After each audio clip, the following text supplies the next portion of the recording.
Selamat pagi anak-anak, kembali bersama Ibu Isti Kurnaidi. Kita akan mengikuti bacaan Alkitab harian untuk anak. Hari ini, tanggal 6 Juli, bacaan Alkitab kita, Yesaya pasal 37. Mari kita awali dengan doa. Bapa di surga, kami akan belajar firman Tuhan. Tolong kami supaya kami dapat memahami firman Tuhan. Dalam nama Tuhan Yesus kami berdoa. Amin. Yerusalem luput dari tangan Sanherib. Segera sesudah Raja Hizkia mendengar itu, dikoyakkannyalah pakaiannya dan diselubunginyalah badannya dengan kain kabung. Lalu masuklah ia ke rumah Tuhan. Disuruhnyalah juga Eliakim, kepala istana, Sebna, panitera negara, dan yang tua-tua di antara para imam, dengan berselubungkan kain kabung kepada Nabi Yesaya bin Amos. Berkatalah mereka kepadanya, "Beginilah kata Hizkia, hari ini hari kesesakan, hari hukuman dan penistaan.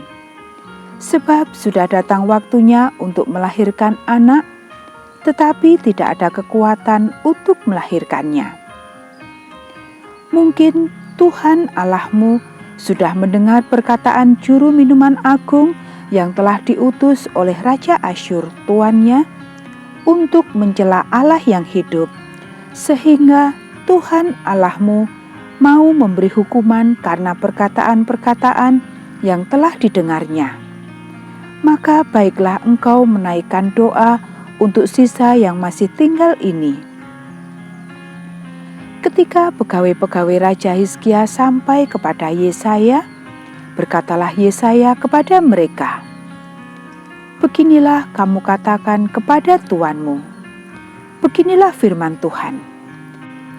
Janganlah engkau takut terhadap perkataan yang kau dengar yang telah diucapkan oleh budak-budak Raja Asyur untuk menghujat aku. Sesungguhnya aku akan menyuruh suatu roh masuk di dalamnya, sehingga ia mendengar suatu kabar dan pulang ke negerinya. Aku akan membuat dia mati rebah oleh pedang di negerinya sendiri." Ketika juru minuman agung pulang, didapatinyalah Raja Asyur berperang melawan Libna, sebab sudah didengarnya bahwa raja telah berangkat dari Lakis. Dalam pada itu, raja mendengar tentang Tirhaka, raja Ethiopia, berita yang demikian, "Ia telah keluar berperang melawan engkau." Dan ketika mendengar itu, disuruhnyalah utusan-utusan kepada Hizkia dengan pesan, "Beginilah harus kamu katakan kepada Hizkia, Raja Yehuda, janganlah Allahmu yang kau percayai itu memperdayakan engkau dengan menjanjikan Yerusalem tidak akan diserahkan ke tangan Raja Asyur. Sesungguhnya engkau ini telah mendengar tentang yang dilakukan raja-raja Asyur kepada segala negeri, yakni bahwa mereka telah menumpasnya. Masakan engkau ini akan dilepaskan? Sudahkah para allah dari bangsa-bangsa yang telah dimusnahkan oleh nenek moyangku dapat melepaskan mereka, yakni Gosan, Haran, Resef, dan Bani Eden yang ditelasar? Di manakah raja negeri Hamat dan Arpad, raja kota Sefarwaim, raja negeri Hena dan Iwa?" Hizkia menerima surat itu dari tangan para utusan, lalu membacanya. Kemudian pergilah ia ke rumah Tuhan dan membentangkan surat itu di hadapan Tuhan. Hizkia berdoa di hadapan Tuhan, katanya, "Ya Tuhan semesta alam, Allah Israel, yang bertahta di atas kerubim, hanya Engkau sendirilah Allah segala kerajaan di bumi. Engkaulah yang menjadikan langit dan bumi. Sendengkanlah telingamu ya Tuhan, dan dengarlah. Bukalah matamu ya Tuhan, dan lihatlah.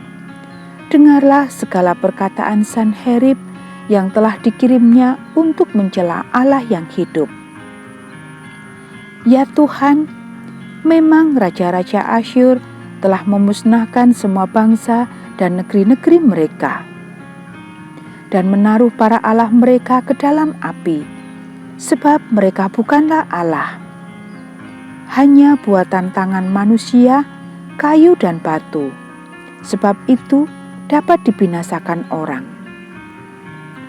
Maka sekarang ya Tuhan Allah kami, selamatkanlah kami dari tangannya, supaya segala kerajaan di bumi mengetahui bahwa hanya Engkau sendirilah Tuhan. Lalu Yesaya bin Amos menyuruh orang kepada Hizkia mengatakan, beginilah firman Tuhan Allah Israel tentang yang telah kau doakan kepadaku mengenai Sanherib Raja Asyur. Inilah firman yang telah diucapkan Tuhan mengenai dia. Anak dara, yaitu putri Sion, telah menghina engkau, telah mengolok-olokkan engkau, dan putri Yerusalem telah geleng-geleng kepala di belakangmu.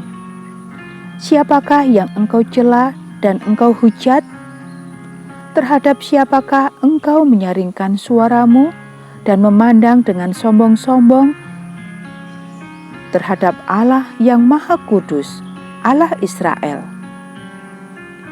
Dengan perantaraan hamba-hambamu, engkau telah mencela Tuhan, dan engkau telah berkata, dengan banyaknya keretaku, aku naik ke tempat-tempat tinggi di pegunungan, ke tempat yang paling jauh di gunung Libanon. Aku telah menebang pohon-pohon arasnya yang tinggi besar, pohon-pohon sanobarnya yang terpilih. Aku telah masuk ke tempat tinggi yang paling ujung, ke hutan pohon-pohonnya yang lebat. Aku ini telah menggali air dan telah minum air. Aku telah mengeringkan dengan telapak kakiku segala sungai di Mesir. Bukankah telah kau dengar bahwa aku telah menentukannya dari jauh hari dan telah merancangnya dari zaman purbakala? Sekarang aku mewujudkannya, bahwa engkau membuat sunyi senyap kota-kota yang berkubu menjadi timbunan batu, sedang penduduknya yang tak berdaya menjadi terkejut dan malu. Mereka menjadi seperti tumbuh-tumbuhan di padang, dan seperti rumput hijau, seperti rumput di atas sotoh, atau gandum yang layu sebelum ia masak. Aku tahu jika engkau bangun atau duduk, jika keluar atau masuk, atau jika engkau mengamuk terhadap aku. Oleh karena engkau telah mengamuk terhadap aku, dan kata-kata keangkuhanmu telah naik sampai ke telingaku, maka aku akan menaruh kelikirku pada hidungmu dan kekangku pada bibirmu, dan aku akan memulangkan engkau melalui jalan dari mana engkau datang. Dan inilah yang akan menjadi tanda bagimu, hai Hizkia. Dalam tahun ini, orang makan apa yang tumbuh sendiri, dan dalam tahun yang kedua, apa yang tumbuh dari tanaman yang pertama.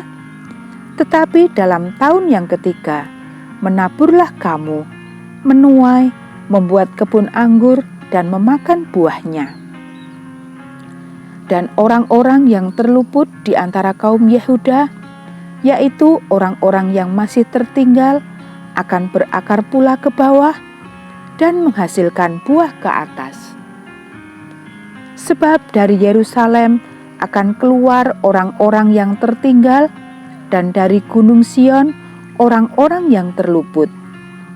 Kiat cemburu Tuhan semesta alam akan melakukan hal ini. Sebab itu, beginilah firman Tuhan mengenai Raja Asyur. ia tidak akan masuk ke kota ini dan tidak akan menembakkan panah ke sana. Juga ia tidak akan mendatanginya dengan perisai dan tidak akan menimbun tanah menjadi tembok untuk mengepungnya. Melalui jalan dari mana ia datang, ia akan pulang. Tetapi ke kota ini, ia tidak akan masuk. Demikianlah firman Tuhan. Dan aku akan memagari kota ini untuk menyelamatkannya, oleh karena aku dan oleh karena Daud hambaku. Keluarlah malaikat Tuhan, lalu dibunuhnyalah 185.000 orang di dalam perkemahan Asyur.